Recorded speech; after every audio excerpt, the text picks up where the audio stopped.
Just getting set up, about to get after it, learning some stuff today, about to get through the Old Testament. This is part one of studying every religious text cover to cover, starting with the Old Testament.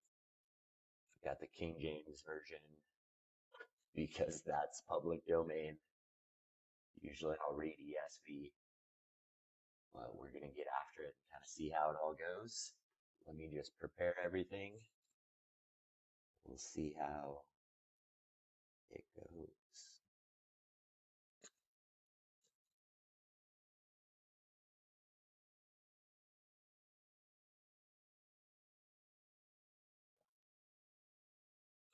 All right.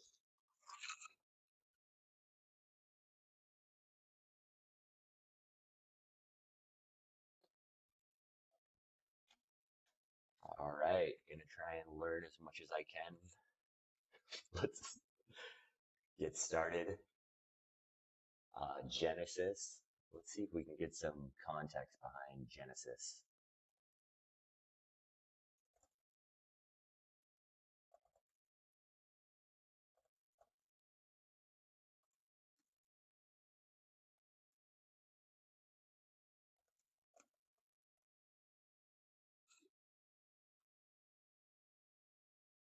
Wow, I can't spell today.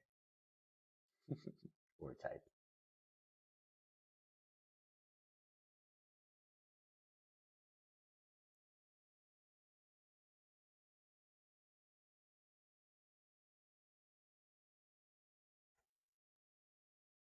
All right.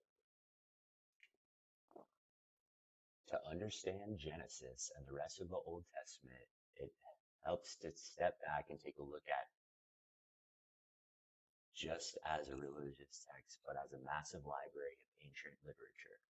The word Genesis itself comes from the Greek word for origin or beginning, which is exactly what the book sets up. Here's the historical, cultural, and literary context to keep in mind as you start reading. Two-part structure of Genesis. Genesis acts as the grand prologue to the entire biblical narrative. It's cleanly split into two distinct halves. The primeval history, chapters 1 through 11. This section focuses on the cosmic origins. It uses grand sweeping imagery to explain the creation of the universe, the introduction of human flaw, the great flood, and the fracturing of humanity at the Tower of Babel. It deals with humanity as a whole. Then you have the ancestral, patriarchal, historical chapters 12 through 50. The lens suddenly zooms in from the entire globe to just one family. It begins with God's promise to Abraham and the following four generations: Abraham, Isaac, Jacob, Joseph. This section explains the origins of the people of Israel and how they ended up in Egypt, setting the stage for the book of Exodus. All right, pretty cool. Cultural context, the ancient Near East. Genesis wasn't written in a vacuum. It was written in the context of ancient Near East, context of the ancient Near East, the religion we now call the Middle East, the region we now call the Middle East. Surrounded by powerful empires like the Babylon, Egypt, and Assyria. Because of this, Genesis shares a lot of cultural DNA with other ancient literature from that time. For example, the flood story in Genesis has striking parallels to the Babylonian epic of Gilgamesh. However, there is a massive theological difference. The big shift, while neighboring cultures believed in a pantheon of erratic, volatile gods who viewed human as slave labor, Genesis introduced a radically different worldview, a single orderly creator who values human beings as a carrier of the divine image. Composition and how it was written. According to Jewish and Christian tradition, Moses is the primary author of Genesis and the next four books, collectively called the Torah or Pentateuch. I'm not certain I'm pronouncing that correctly, but we'll go with it. We're learning here. From a historical and literary perspective, scholars generally agree that Genesis is the product of a long process. While the core oral traditions and early writings far, go back very far, the text was likely compiled, edited, and preserved over centuries, gaining its final shape around the 6th to 5th centuries BCE, during or just after the Babylonian exile. This context is crucial. A people who had lost their land, their temple, and their sovereignty were their were gathering their sacred stories to answer the ultimate questions: who are we? Where did we come from? And does our God still care about us? Major themes to watch for. As you begin reading, you'll see a few threads repeated over and over. Covenant. This is the absolute backbone of the Old Testament. A covenant is a formal binding agreement. In Genesis, God makes binding promises to humanity through Noah, and specifically to the family line through Abraham, to bless the world through them. The flawed chosen. Unlike standard ancient mythology, which often paints founding figures as flawless demigods, Genesis is brutally honest. Abraham lies out of fear, Jacob is a literal trickster, and Joseph's brothers sell him into slavery. Spoiler alert. The text constantly highlights that the people chosen to carry the promise are profoundly human and messy. Decreation and recreation. You'll notice a cycle where human behavior causes the world to descend back into chaotic darkness like the flood, followed by God stepping in to restart and restore order. Very interesting. Let's get started. Genesis 1. In the beginning, God created the heaven and the earth was without form and void, and darkness was upon the face of the deep. And the Spirit of God moved upon the face of the waters. And God said, let there be light, and there was light. And God saw the light, and that it was good. And God divided the light from the darkness. And God called the light day, and the darkness he called night. And in the evening and the morning were the first day. And God said, let there be a firmament in the midst of the waters, and let it divide the waters from the water. And God made the firmament and divided the waters which were under the firmament from the waters which were above the firmament. And it was so. And God called the firmament heaven. And the evening and the morning were the second day. And God said, let the waters under the heaven be gathered together onto one place, and let the dry land appear. And it was so. Whoa. Raising the land. Right? And God called the dry land earth, and the gathering together of the waters called he seas. And God saw that it was good. And God said, let the earth bring forth grass, the herb yielding seed, and the fruit tree yielding fruit after his kind, whose seed is in itself upon earth. And it was so.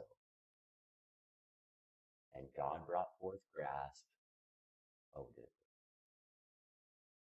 and herb yielding seed after its kind, and the tree yielding fruit, whose seed was in itself after his kind. And God saw that it was good. And the evening and the morning were the third day. And God said, let there be light in the firmament of heaven,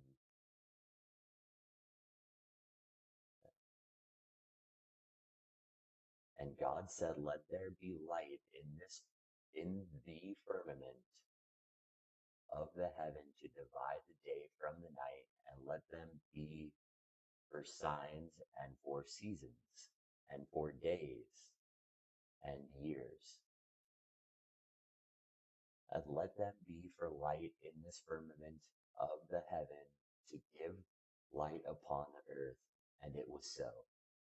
And God made two great lights, the greater light to rule the day, and the lesser light to rule the night.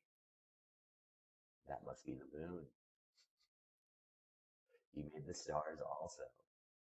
And God set them in the firmament of the heaven to give light upon the earth, and the rule over the day and over the night, and to divide the light from the darkness. And God saw that it was good, and the evening and the morning were the fourth day. And God said, let the waters bring forth abundantly the moving creature that hath life, and fowl that may fly above the earth in the open firmament of heaven. I'm going to read that again.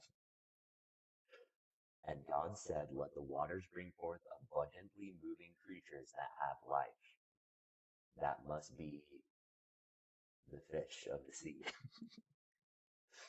And God created whales and every living creature that moveth, which the waters brought forth abundantly, after their kind, every winged fowl after his kind.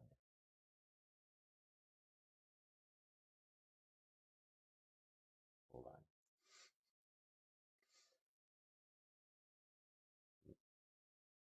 Which the waters brought forth abundantly, after their kind, and every winged fowl after his kind. And God saw that it was good. Whoa, so he created the land, created the sea, everything in the sea. Or he said, let the waters bring forth abundantly the moving creatures that hath life, and fowl that may fly above earth, open in the firmament of heaven. And God created great whales and every living creature that hath fluid, which the waters brought forth abundantly after their kind, and every winged fowl after his kind. And God saw that, and it was good. And God blessed them, saying, be fruitful and multiply, and fill the waters in the sea, and let the fowl multiply in the earth. And the evening and the morning were the fifth day. And God said, let the earth bring forth the living creatures after his kind, cattle and creeping thing, and beasts of the earth after his kind. And it was so. And God made the beasts of the earth after his kind, and the cattle after their kind, and everything that creepeth upon the earth after his kind. And God saw that it was good.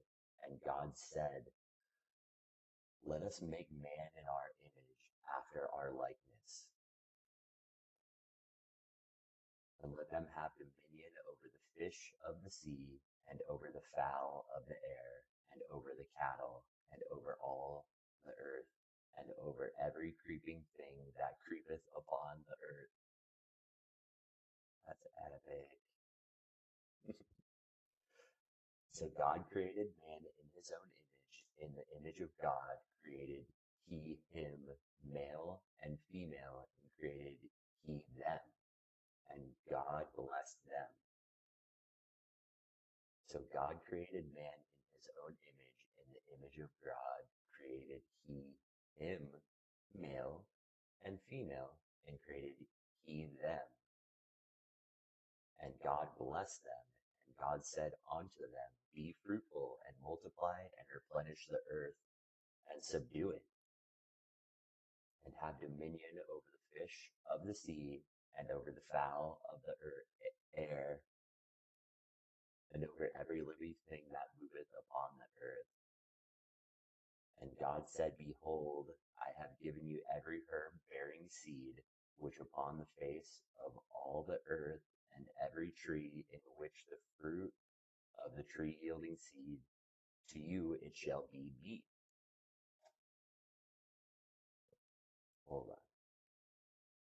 And God said, behold, I have given you every herb bearing seed, which is upon the face of all the earth, and every tree in which is the fruit of a tree yielding seed. To you it shall be meat. Hold that. We gotta Genesis 6:1. Hold on.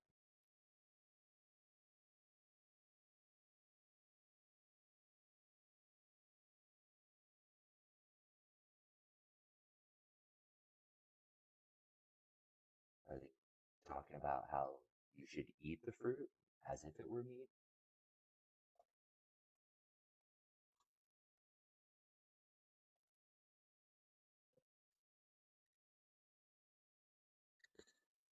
This verse from Genesis 1:29 comes at the very end of the creation narrative. To understand exactly what it means, we have to look at the past modern meanings of the word like meat and unpack the dietary and theological word from the ancient Near East. Here's a breakdown of what that verse actually is saying. The linguistic key, what is meat? When people read this in King James Version today, it sounds like God is calling plants meat, which feels confusing. True. The word meat didn't mean animal flesh. Oh, in 1611, when King James Version was translated, the word meat didn't mean animal flesh. It was an Old English term that simply meant food or substance. Original Hebrew, the word used is okla, which translates directly to food, eating, or nourishment.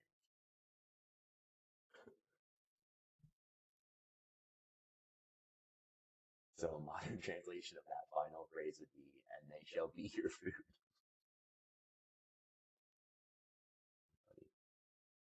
And to every beast of the earth, and to every fowl of the air, and to everything that creepeth upon the earth, wherein there is life, I have given every green herb for meat.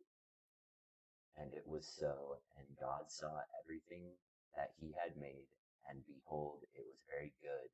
And the evening and the morning were the sixth day. That's crazy.